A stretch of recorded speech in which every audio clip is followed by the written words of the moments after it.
قبل ما نبدأ الفيلم صلوا على النبي. الفيلم ده أجمد فيلم كوميدي هتشوفه في حياتك. بيبدأ فيلمنا بطفل جميل وذكي اسمه بينك، اتولد في عيلة غنية جدا ودي والدته إلينا، ولأن بينك أخد جايزة أجمل طفل في المدينة والدته بتتفق مع مصورين عشان يصوروه وينزلوا صورته في الجرايد. في الوقت ده بينك قاعد مع الدادة وكانت بتغير له البامبرز، قال لها انجزي بدل ما اديكي بومبا في وشك عميك. في الوقت ده عصابة بتخطف المصورين وبياخدوا لبسهم وبيكونوا عملوا كده عشان يسرقوا الطفل ويطلبوا فدية من أهله. وبعد شويه بيوصلوا لبيت الطفل وبيكون زعيمهم ايدي وفيكو ونوب المساعدين بتوعه وبيجهزوا الكاميرات وكل حاجه ماشيه تمام. في الوقت ده إلينا بتدخل عليهم ومعاها الطفل. ايدي قال له يا اختي بطه انتي تعالى في حضن عمو حبيبي، فضربه في منطقه خطر. قال له اي يا ابني وحياه امك ما انا سايبك. وبيقعدوا عشان يصوروا وطلب من كل الموجودين يخرجوا عشان يركز في شغله. الداده قالت له لو عيط معاك اقرا له القصه دي. واول ما بيقفلوا الباب بيناولوا الطفل الفيكو من الشباك وبيهربوا من المكان وبيوصلوا لعربيتهم وبيشيلوا الشنبات وبينقلوا الطفل لعربية تانية وبيكونوا سايبين رسالة لوالدته ومضمونها انهم عايزين 5 مليون دولار ولو بلغت الشرطة ابنها هيموت. في الناحية التانية العصابة بياخدوا الطفل لشقتهم في انتظار رد اهله، ونوبي بيغير للطفل البامبرز بس مش عارف وشه من قفاه. ايدي قال له يا عم لبسه اي وش، هي البيبي هتنزل زعلانة. في الوقت ده فيكو بيغلي اللبن وبيجهز له الرضع. اندي قال له اللبن سخن عليه مش هيستحمله، حطه على ايدك شوفه سخن ولا لا. فبيخاف يحطه على ايده وبيحطه على قرعة نوبي. بعد شويه بياخد معاه القصه عشان يحكي له حدوته وينيمه. في الناحيه التانيه إلينا بتبلغ الشرطه ورئيس المباحث بيحاول يعرف مواصفات العصابه وقال لها لازم تنادى عليه في المسجد. وإلينا يا عيني بتكون حالتها صعبه جدا. في الناحيه التانيه نوبي مازال بيحكي له حدوته بس المشكله ان هو اللي نام وخد اللعبه في حضنه. في اللحظه دي الطفل شاف حمامه على الشباك فضربه وقال له ماما ماما يعني حمامه. والمشكله انه بيطلع من الشباك وبيمشي وراها. وايد قاعد مع فيكو في امان الله اتفاجئ بالرياله نازله على قفاه فقال له انت بتتف عليا يا كلب انت. قال له ما اقدرش اتف على اللي وقف جنبه وخلانا حرامي قد الدنيا. بيبص لفوق اتفاجئ بالطفل فصح نوبي من النوم وقال له انت غبي، انت قرعتك دي مقصره على مخك ولا ايه؟ امشي قدامي. المشكله ان الطفل ماشي على خشبه وممكن يقع وايدي بيحاول يلحقه لكن الخشبه خبطته في دقنه وقعت صف اسنانه وحاولوا يفوقوه لانه داخ. الخشبه نزلت عليه فرقت دماغه والطفل بيعدل العماره التانيه ودخل في اول شباك قدامه. والجماعه دول بيشيلوا اندي وبيقولوا له فوق يا معلم لازم ننط الناحيه التانيه والمسافه بعيده واندي لسه دايخ. فبينط هما واندي بينزل في صندوق الزباله والطفل بيكون محبوس في شقه ومش عارف يطلع منها. ومن حسن حظه بيوصل بتاع الدليفري وبيطلع اول ما الست فتحت الباب. والجماعه دول نزلوا يشوفوا المعلم بتاعهم في انهي صندوق زباله. نوبي قال له جت سليمه يا معلم وحياه قرعتي اللي خليه يدفع الثمن. في الوقت ده الطفل بيلاقي اتوبيس وبيركب فيه واندي بيشوفه في الاتوبيس فبياخدوا العربيه وبيحاولوا يلحقوا الاتوبيس باي طريقه لكن الاتوبيس بيختفي من قدامهم. المشكله انهم بيمشوا مخالف.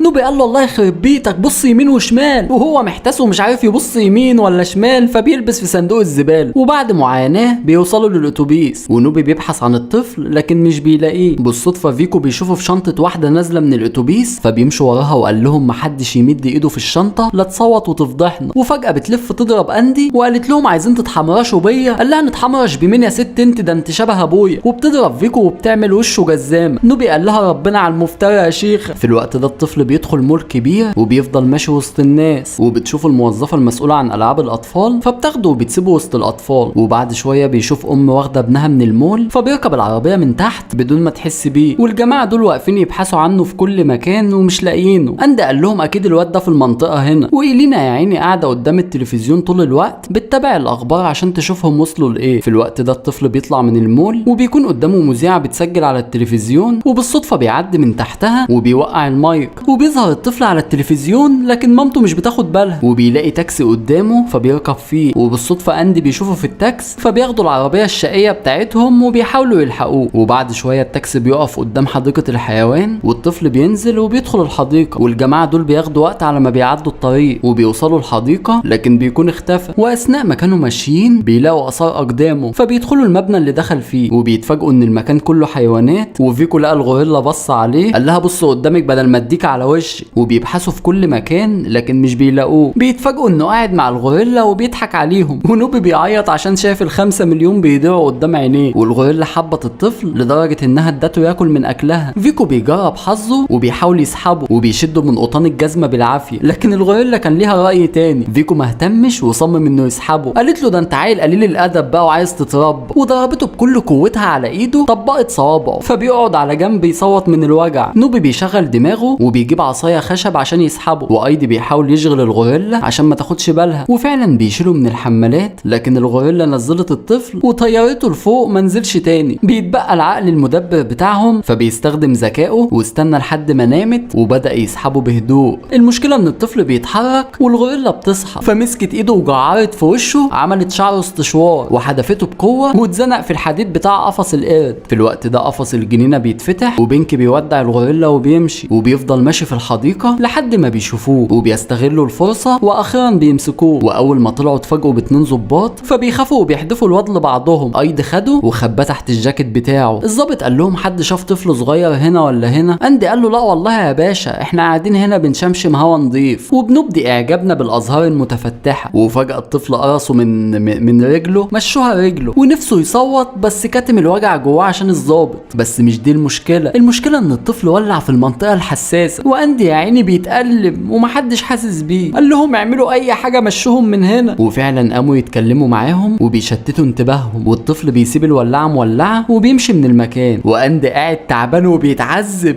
بس بيحاول يبين ان الموضوع طبيعي. واول ما الشرطه بتمشي بيلاقي مستقبله ولع. نوبي كان بينفخ في الولعه وبيقول له هف هف، وفيكو حدفه على الارض وداس على الولعه فعصها، مشوها الولعه وحالته بتكون صعبه يا عيني. في الناحيه التانيه الطفل بيفضل ماشي لحد ما بيوصل لعماره تحت الانشاء. المشكله انه قعد على حديده وخدته وطلعت لفوق. في الوقت ده العصابه بتوصل وبيشوفوا الطفل قدامهم على الحديده، فبيطلعوا عشان يمسكوه قبل ما حد يشوفه.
وبيفضل متعذب مكانه لحد ما الليل بيدخل، وزمايله حالتهم صعبه واتبهدلوا اخر بهدله. بس الحمد لله نوبي قرعته لسه نظيفه. المفاجاه ان الطفل بيرجع البيت من تلقاء نفسه، واول ما شاف مامته قعد يضحك، يا اختي بطه انتي كوتو كوتو كوتو. وبتكون دي اجمل مفاجاه حصلت لمامته، وعزمت عليه يشخ يعمل بيبي في القصريه عشان طول اليوم بره البيت. وفي الطريق الطفل بيشوف الساعه اللي فوق مبنى العصابه، فشاور على المكان وقال لمامته بوبو بوبو، فبتفهم ان القصه بتاعته في المكان ده. وفعلا بيرجعوا لمكان المبنى، والعصابه بتتفاجئ ان المبنى محاصر من قوات الشرطه، وبيسلموا نفسهم بعد ما موتونا من الضحك. ما تنساش تعمل اللايك الجميل لاخوك وتشترك في القناه. اشوفكم الفيلم الجاي.